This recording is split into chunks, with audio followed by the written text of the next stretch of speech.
So, why is this back up on the ceiling? This is why transistor needs to be replaced. So in the meantime, I took the light off this because I hate it. It's in the trash now, and it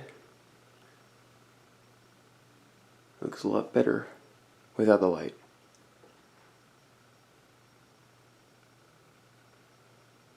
This is like the third time it's been up in a year. So yeah, no light. Get a better look at the ornate detail.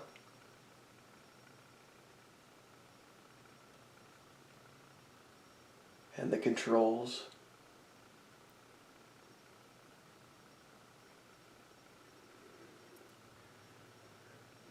Yep.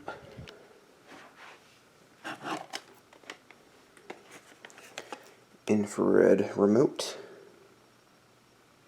Evergo.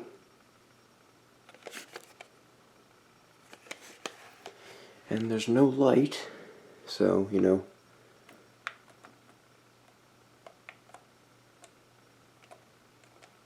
I thought I heard something in there, but I guess not, so I was messing with the buttons. Okay, well.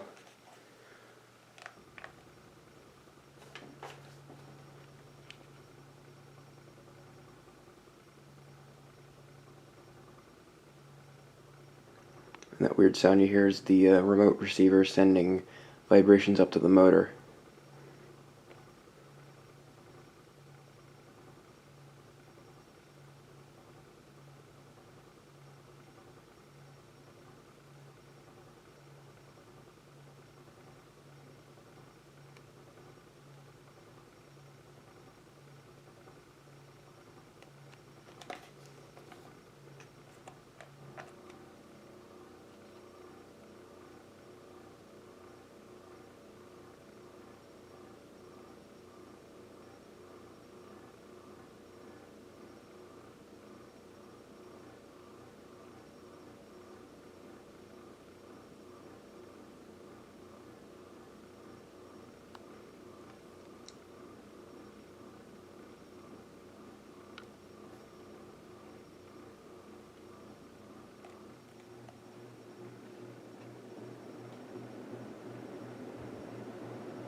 Oops, I opened the battery port by mistake. But there's a look at the battery port. It takes 2 AA's.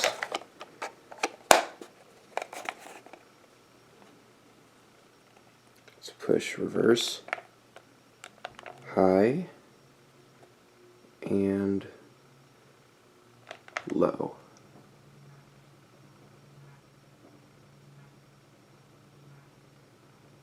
I'm not going to spend as much time on here showing the speeds for reverse.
So now that this is on manual, the remote receiver is turned off.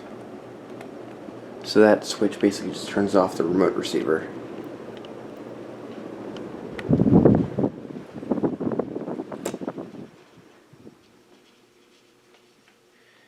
If you flip it up, it actually goes back to a factory setting, which is, well, I thought it was going to be low. I guess not.